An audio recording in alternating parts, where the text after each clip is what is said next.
այս պատմությունը կաթողիկոսությունը Հայաստանից դուրս տանելն է եւ ես դա թույլ չեմ տալու։ Թույլ չեմ տալու։ Եթե դրա համար պետք է լինի լրացուցիչ միջոցներ ձեռնարկվել, կձեռնարկվեն լրացուցիչ միջոցներ։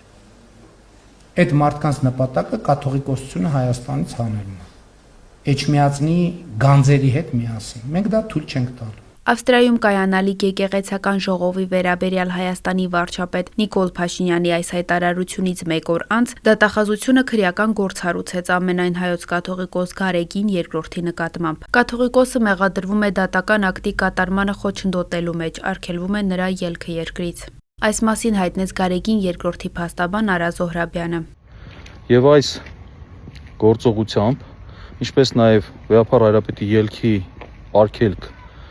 տնելով, որպես խափանման միջոց, խոչընդոտում է եպիսկոպոսած ժողովի անցկացումը։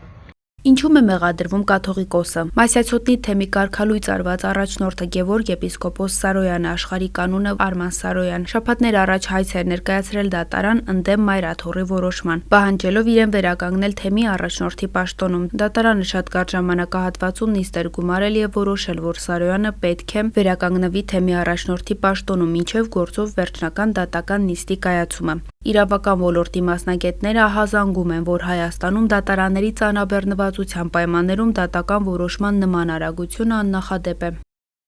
Այստեղ մենք տեսնում ենք մեկ ամսվա մեջ քրեական գործառույթում եւ կոնկրետ արդեն որոշումները գործողություն են կատարում։ Բարձր չէ, որ զարմանալի է։ Ինչու՞։ Ինչ տեղ ունեցա, որ հանկարծ հիշեցի, որ դատական ակտերը պետք է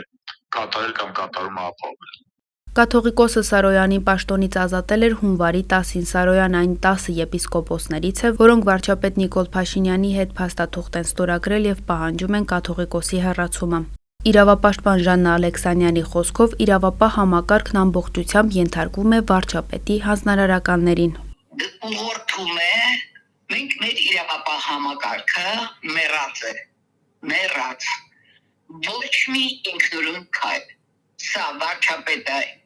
գրեց, ստալագրառում արեց կամ բանավոր հայտարարեց, դա անմիջապես իրականացվում է։ Հունվարի 31-ին արգելվեց մի շարք բարձրաստիճան պաշտոնյաների ելքը երկրից, որպես մեղադրյալ քննչական կոմիտեի էին հրավիրվել Գերագույն հոգևոր խորհրդի եպիսկոպոս անդամներին։ Եպիսկոպոսները մեղադրվում են նույն գործով դատական ակտի կատարմանը խոչընդոտելու համար։ Փետրվարի 15-ին մայրաթոռի արտաքին հարաբերությունների եւ արարողակարգի բաժնի տնօրեն Նաթան arczepiskopos Հովանիսյանը լրագրողների հետ զրույցում ասել էր, որ ցանկացած պարագայում եպիսկոպոսները հավաքվելու են Ավստրիայում։ Ամենայն հայոց կաթողիկոսը փետրվարի 16-ից 19-ին եպիսկոպոսած ժողով է հրավիրել, քննարկելու հայ առաքելական եկեղեցու շուրջ վերջին զարգացումները եւ ներեկեղեցական կյանքին առնչվող հարցեր։